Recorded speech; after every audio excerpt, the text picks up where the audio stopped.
Welcome back to the news today. This is the third part of this special edition. One of the most used words in the current round of violence is incitement. Prime Minister Benjamin Netanyahu has openly accused President Mahmoud Abbas and the Palestinian Authority of inciting against Jewish people. Palestinian leaders, for their part, accuse Israeli right-wing figures of inciting against Palestinians. But incitement doesn't necessarily have to come from official statements. It's also found a lot in posting on social media and even in the actual media. What role is social media incitement playing in the current violence? Can it be countered? Let's see what Ayman Siksik prepared for us. On the sidelines of the terror attacks on Israeli citizens over the past 2 weeks, which has also led to the killing of Palestinians associated with the attacks, a battle over the narrative of the conflict is also heating up. Israeli and Palestinian social media sites are out to win the war of words. Arab citizens of Israel who've called out against the country limiting the entry of Muslims to Temple Mount have announced a strike of Arab-owned businesses in the country as a sign of solidarity. The response in Israel quickly followed. A social media campaign calls on Israelis to ban all Arab businesses who partake in the strike on October 13th, in response to what they called a show of support of terrorism. In Jerusalem this week, a protest was held against incitement on both sides. To demonstrate against the government because the incitement that we believe comes from our side and not only from the Palestinian side or perhaps mostly from the Israeli side of the Israeli government. Meanwhile, the gruesome killings that took place throughout Israel have provided ample ammunition for those armed with the modern day's most effective weapon, a smartphone. Amateur videos of Palestinians being killed by Israeli forces over fears of terror attacks are circulating on social media. For Israelis, this is an all too familiar scene. Earlier this year, when vehicular attacks against Israelis became widespread, caricatures in some Palestinian media outlets encouraged the attacks and praised those who committed them as martyrs. At the time, the attacks were said to be for the liberation of Al-Aqsa Mosque. Nowadays, the holy Muslim site is again at the center of the storm. When the leader of the Palestinians say that dirty Jews are spoiling the holy city, the world must speak out. Imagine what would be the reaction in such a thing said or was said about Muslims or Christians. Israeli President Reuven Rivlin himself was the target of incitement by right-wing Israeli campaigners who deemed some of his statements too pro-Palestinian. Rivlin received threats to his life, and the government had to ramp up security around him after he was portrayed wearing the traditional Palestinian head cover. Creativity, it would seem, is one thing not lacking in the propaganda war, as seen in this anti-Israeli song released last year. Yes, and with me here in the studio to discuss this is Amira Halperin, Middle East media and politics expert at the Truman Institute for the Hebrew University. Dr. Halperin, I'm sorry, thank you very much for coming. And also with me, Sasha Dratois,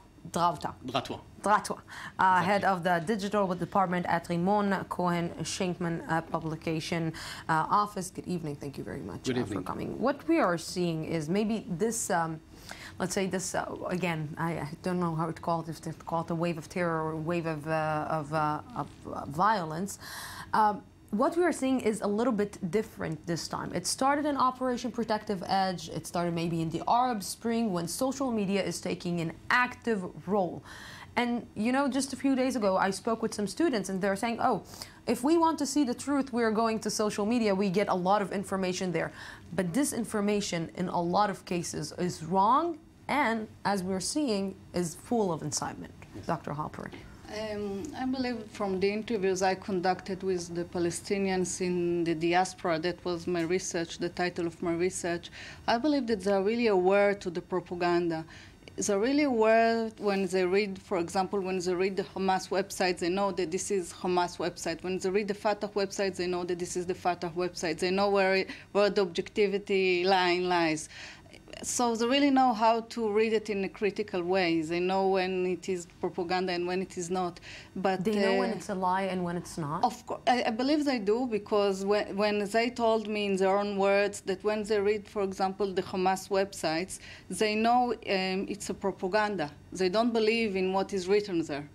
Yeah, but we're watching so many videos out there. Sometimes, even I remember in Operation Protective Edge, we saw a lot of videos or pictures of babies, killed children, and a lot of these photos came actually from the Syrian war, and the Palestinian propaganda took it to the Gaza Strip and said these are the children of Gaza when they're actually not.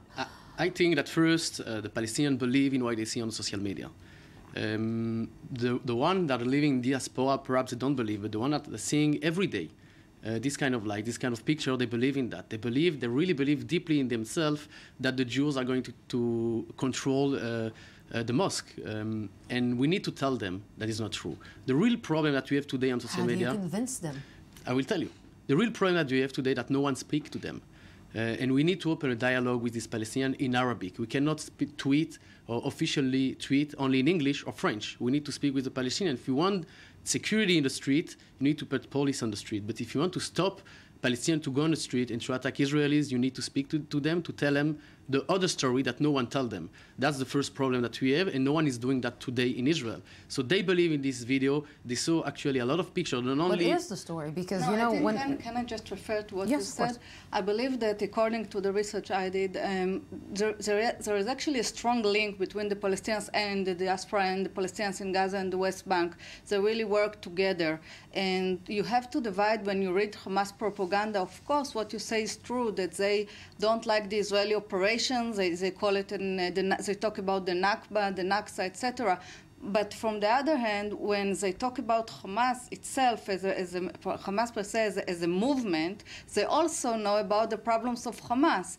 They don't criticize Hamas because they have a self-censorship and problems of censorship. You know, I want to take you both, for example, for the young people who are right now in the universities all around the United States, all around Europe, and they are trying to explain the situation for all the boycott and the BDS movements all around Europe and the United States. And for example, the last video that we saw was of the girl that tried to, in the northern Israel, that tried to stab in Afula, that tried to stab people going and passing by.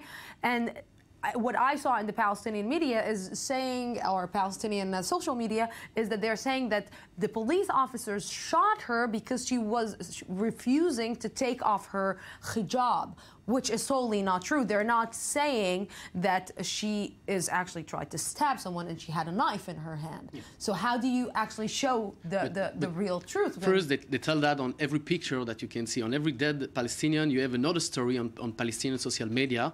And when you show the truth, and then they change the story of every dead Palestinian. You can see that they take every Palestinian and they make it as a martyr, and then they celebrate every Palestinian that dead. Now, if you want to change that, you want to stop that, you need to tell the whole story. You have enough intelligence in Israel to recreate every event. Every attack, we can recreate it. We can take every movie and republish it, and the whole story can be published on social media. And we can use also pro-Israeli organization to tell the story. But we are not doing that today. This is the one problem. This is why we lost this media fight around the world also. But it seems that also the extreme Jewish right is using the same tool to incite on their side, because you can take a video, you can, you know, switch the words, switch the sentences, and make it like it's right now big war. I can right now say a sentence, and people will just take the sentence and mix it up, and I will become the biggest terrorist or the biggest person who's going against Israel. I believe that the Palestinians, they're really, like you said, they're really good in writing and publishing, because this is what they do. I mean, what I find out when I did my research, I did the research exactly on this point about how they use the social media, how the Palestinians use the social media.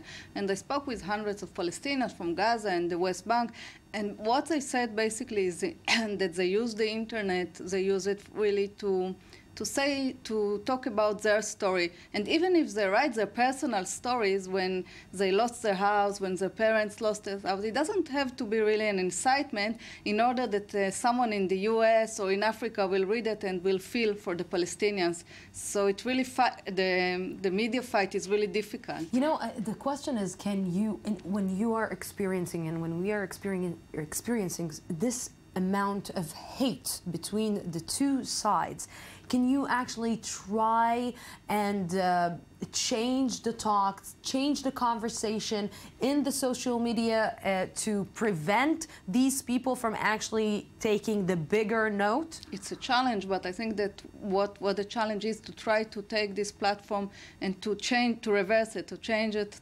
from a negative platform to a positive platform, maybe to try to create a dialogue between Palestinians and the Israelis using the social media. Maybe it's something that... What about legal measures? Because it seems that from my side, I'm seeing that, you know, at the beginning, if a person is allowed to curse and to threaten and to say all what he wants through his Facebook page, and nobody is stopping him, then he say, okay, if they're not stopping me to say it, they won't prevent me to do it.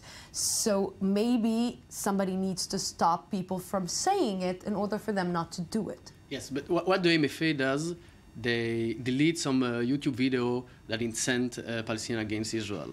But what we have seen that is not only about social media, is deep than that. Everything is happening on WhatsApp today. In WhatsApp, you cannot control anything. Yes. You have group in WhatsApp, they send pictures, they send videos. If you delete one video or one picture on Twitter, on Facebook, it doesn't matter, because everything is also on WhatsApp. So we need to just speak with them. Delete is not enough. We need to open a dialogue in Arabic between Israelis and Palestinians to tell the story of each side. That's the point. Yeah, I believe you're right. I mean, the dialogue should come from bottom to up. Not yeah, up but you know, you're both talking about dialogue, and this is something that we are trying to. The situation now is very difficult. But it seems that when you are in the social media, you are talking to yourself, because you think that you are talking to a lot of people, but at the end of the day, you can say whatever you want. You can put whatever it needs to make your point out there, and nobody's actually stopping you. So to say that there is a dialogue in a social media is maybe some kind of It's also a problem, what I saw, it's also a problem of the governments, because when I did, for example, when I did the research, and before the research, when I worked on films. I did some films about terrorism, etc. And I saw the incitement in the streets. You know, in central London, you see. So when you see that the government is doing nothing about it, so it goes beyond the online environment to the offline environment, and then it's really difficult to stop it. From your point of view, how much do you think social media contributed to the violence in the last few years? I will tell you a story about yesterday night. What happened on Twitter. Palestinian pro-organization and the Fatah decide to launch a virtual protest on Twitter. They use the hashtag Save Al-Aqsa. And on this hashtag, they decide to publish a lot of content about the fact that the Jews are going to control Al-Aqsa, which is not true. And by using this hashtag, all the Palestinians spoke together. No one spoke with them. And they decide to spread information to each other. And then we see what happened today. Yesterday, we had a really violent discussion on Twitter, and today we have really violence on the street, so it works together. So during the last years, we see more and more Palestinians using social media with no one speak to them. There is only one story. You have the Fatah and the Hamas that speaking in quite the same language. All of them are violent, but no one is telling another story in Arabic. So we need to speak. We need to tell the story to the Palestinians if we want to stop the violence. You know, it's amazing, because if we're talking about the PR game, and we're always talking about the fact that the Palestinians are winning in the PR game, in the propaganda, in the, let's say, advocacy, putting their ideas out there. It seems that even in the social media, the Palestinians are winning, again, the Israelis in this battle.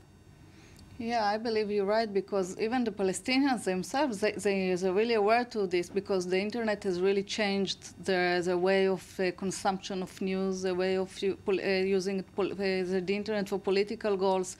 When I spoke with a Palestinian woman from Nablus, for example, she told me everybody is using the internet. Even my mother now is using the internet.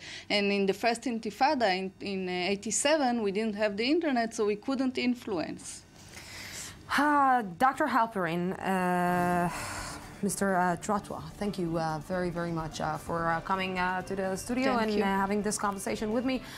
Yes, maybe in another era with no social media, we could influence less or influence more with less violence. Thank you very much for being with me tonight. We will be here again tomorrow at the same time, same place from the Jaffa Port, Israel. Have a great night.